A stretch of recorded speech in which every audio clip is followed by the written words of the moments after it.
তো বন্ধুরা আবার একটা নতুন রেসিপি নিয়ে তোমাদের মাঝে চলে এলাম। তো দেখতে পাচ্ছি এখানে মাছ, দেখো তেল গরম হয়ে গেছে, দেখতে পাচ্ছি।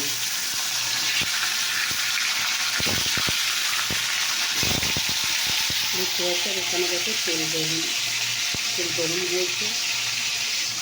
তাই দেখো মাছের তেলটা ভেজে নেবে। তো দেখো এখানে মাছের ডিম আর মাছ ভাজা হয়ে গেছে। দেখো এখানে তেজপাতা দিয়েছি, আর দেখো একটু পেঁয়াজ দিলাম ভাজা। আর এখানে দেখো ভাজাটা তোলা হয়ে গেছে, লঙ্কা রেখে দিয়েছি, আর এটাকে পেঁয়াজ দিয়ে দিলাম।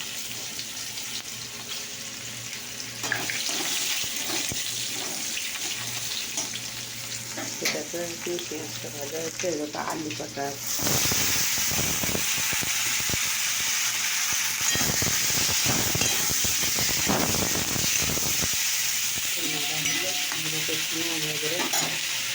পেঁয়াজের সুন্দর দেখতে থাকে।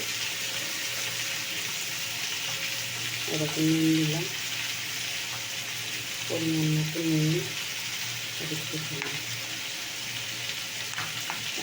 আর কিছু না। আর এটাকে মাছের তেলটা এটাকে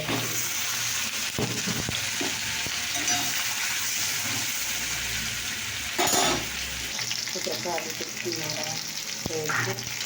এবার আমি দেবো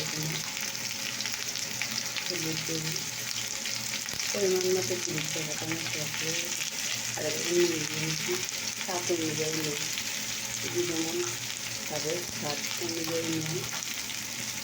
আর একটু লঙ্কার গুঁড়ো দিলাম, যে যেমন খাবে আর কি খাই, 5 চামচ। আর দিয়ে দেবো মিষ্টি।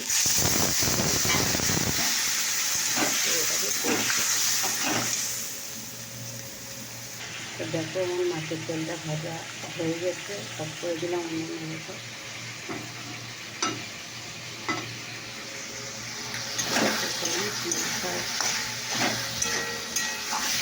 হয়ে গেছে, মাছটা দিয়ে দিলাম। তো দেখো আমি জল দিয়ে দিলাম, মাছটা ছিল দিয়ে দিলাম। এবারে আমি ঢাকা দিয়ে দেবো। তো দেখো বন্ধুরা আমার ঝোল কিন্তু মাছের একটা রেসিপি ঝোল দেখো কিন্তু হয়ে গেল। দেখতে পাচ্ছ এটা একটা আদা রসুন দিইনি, তবে পেঁয়াজ দিয়ে সেটা সেদ্ধ হয়ে দেখতে পাচ্ছি। আমার এই রেসিপিটা হয়ে গেল। তোমাদের কেমন লাগলো অবশ্যই জানিও।